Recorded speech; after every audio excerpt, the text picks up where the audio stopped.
राम राम राम राम राम राम राम राम राम नारायण नारायण।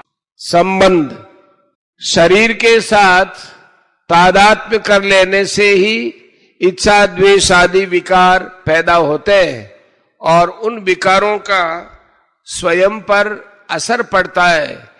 इसलिए भगवान शरीर के साथ किए हुए तादात्म्य को मिटाने के लिए आवश्यक 20 साधनों का ज्ञान के नाम से आगे के 5 श्लोकों में वर्णन करते हैं।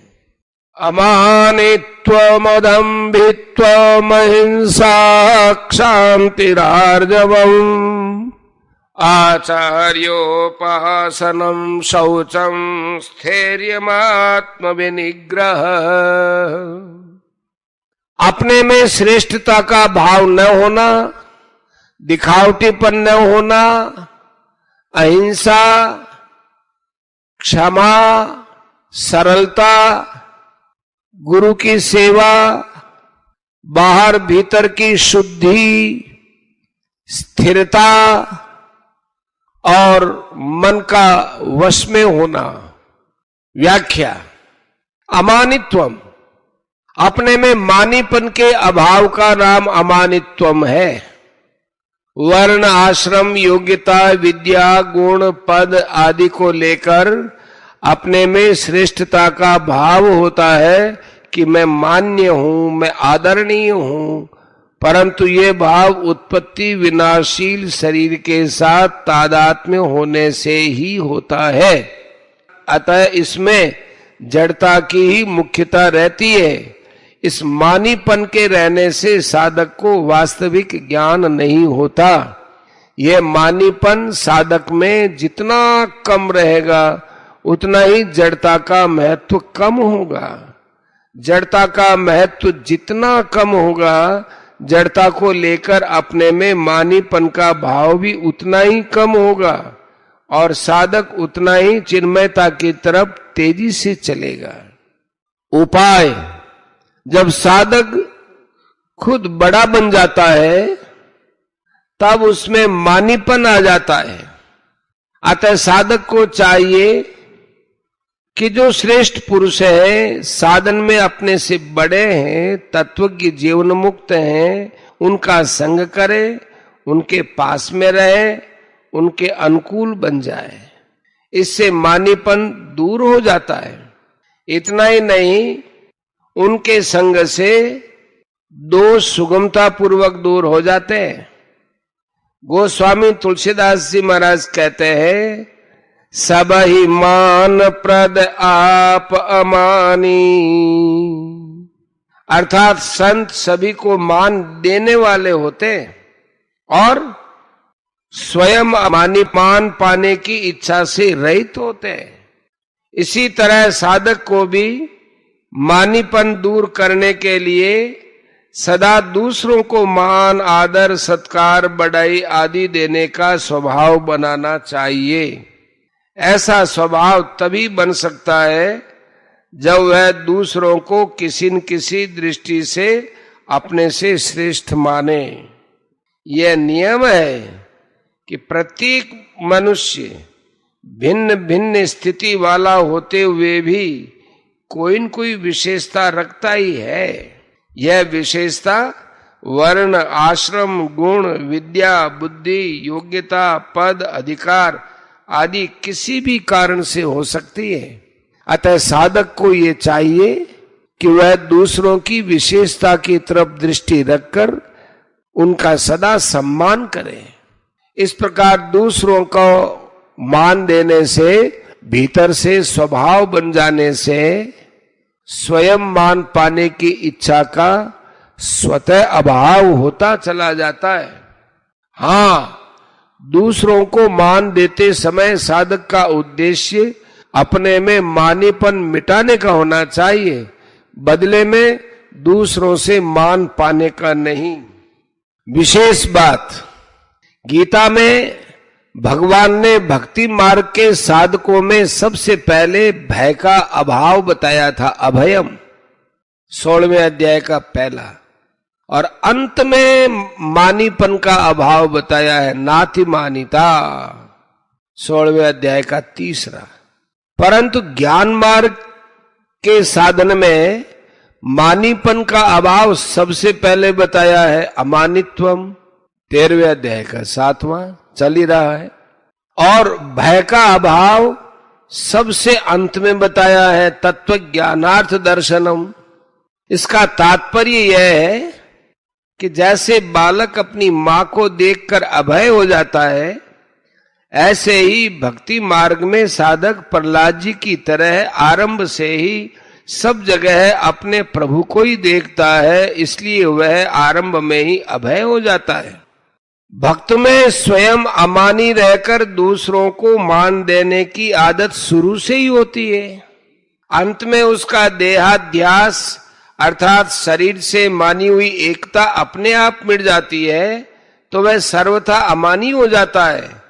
परंतु ज्ञान मार्ग में साधक आरंभ से ही शरीर के साथ अपनी एकता नहीं मानता, इसी अध्याय का पहला श्लोक।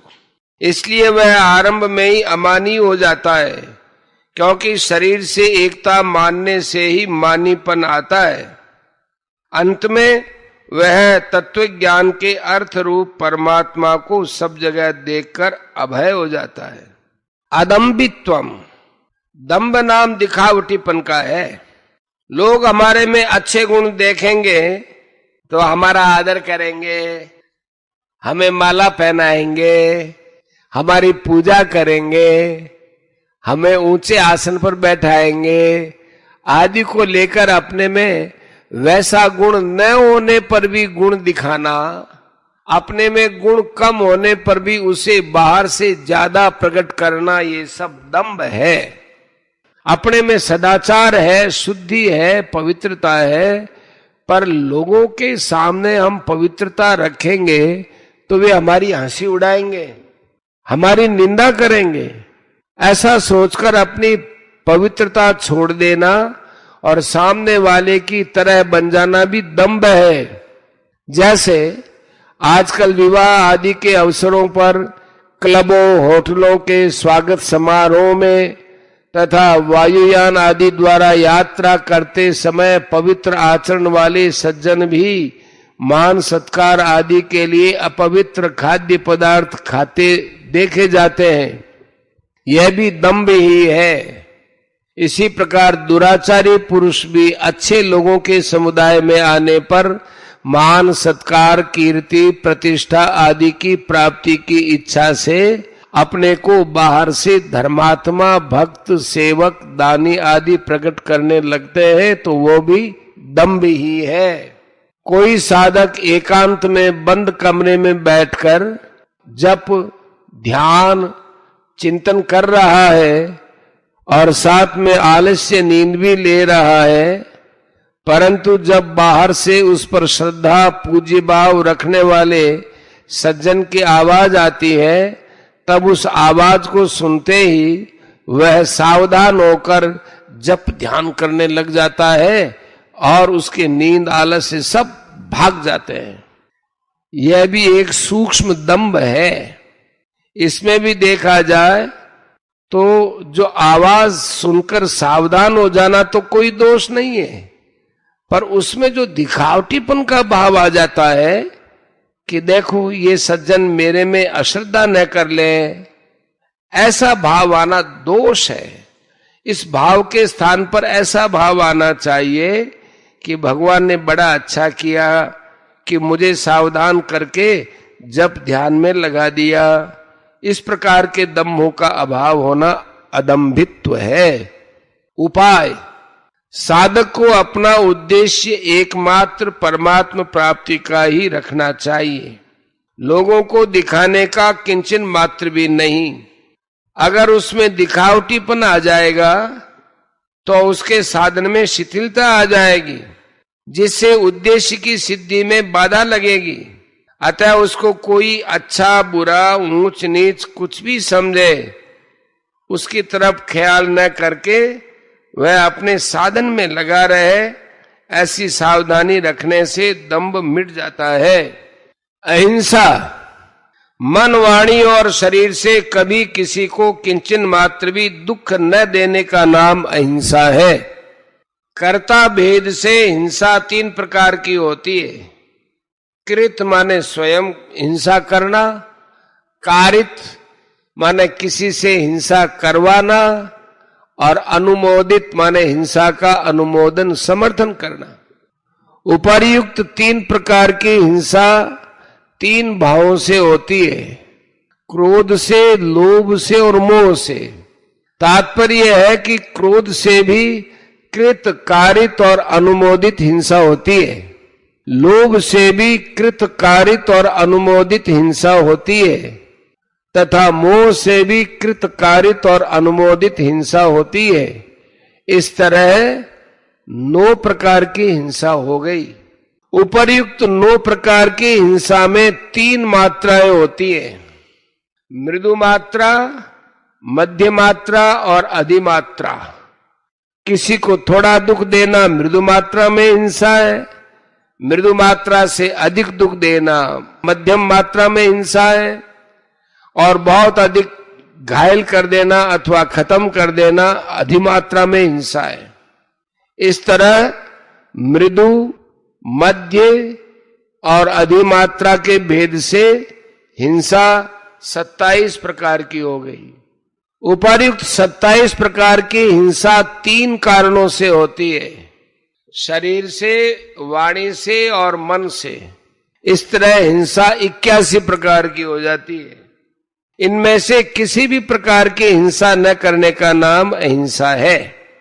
अहिंसा भी 4 प्रकार की होती है, देशगत, कालगत, समयगत और व्यक्तिगत।